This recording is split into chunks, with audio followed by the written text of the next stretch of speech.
Welcome to Optimize Strategy, or OMS for short. Make sure you watch this video to the very end because I share information about which is the key orientation video that you really need to watch to understand what is the most important feature of the OMS platform. This feature will be the game changer for many traders.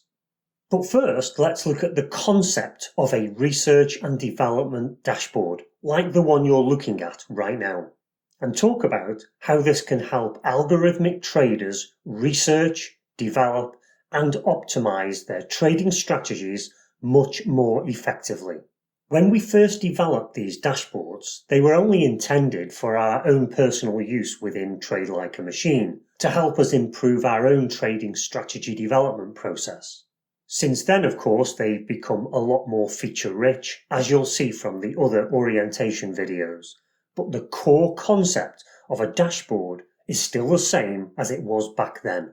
When we used to develop strategies using the MT5 strategy tester on its own, we always found it a challenge to view an accurate record of the research we'd already undertaken on a strategy. This was especially the case when we returned to a strategy maybe 6 months later to re-optimize it or maybe to add a new feature. The MT5 strategy tester does keep a simple record of previous backtests and optimizations that you've run in the strategy tester, but it can be hard to find the one you want, especially when you last worked on it 6 or 12 months ago.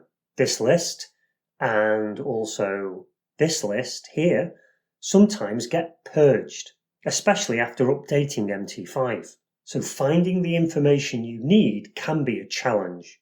And because these lists don't get categorized into any cohesive structure to represent the research and development process you've taken, this can also be problematic, especially if you have 3 or 4 different strategies that you work on.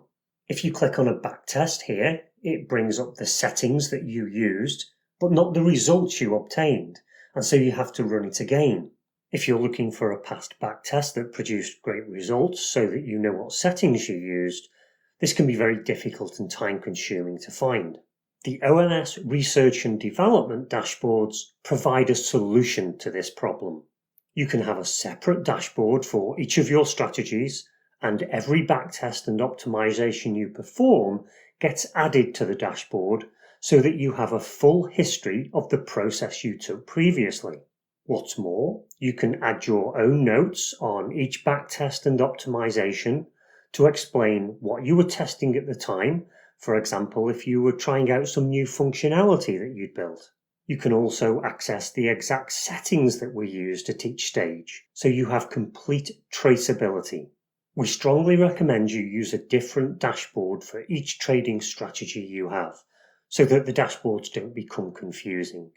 You can access all your dashboards from the dashboard index. That's a very simple overview of the concept of dashboards in OMS, but there's so much more in terms of features and functionality that's available to you. So to get the most out of the product, you should watch all the orientation videos. But at the beginning of this video, you'll remember I said you should pay particular attention to one of these. That's orientation video number 7 on the parameters tab of the optimization section. This video talks about how the most robust parameters can be determined. And of all the features in the OMS platform, this is the one that's likely to have the biggest impact on helping make trading strategies more robust in live trading. So watch this video really carefully. Watch it multiple times if you have to, because properly understanding how this part of the platform works is critical to getting the most out of your trading strategy. This will be the game-changing feature for many traders. Saying this, we still do recommend you watch the videos in order so that you get the best understanding of OMS. So we suggest you grab a coffee and then move on to video number 2.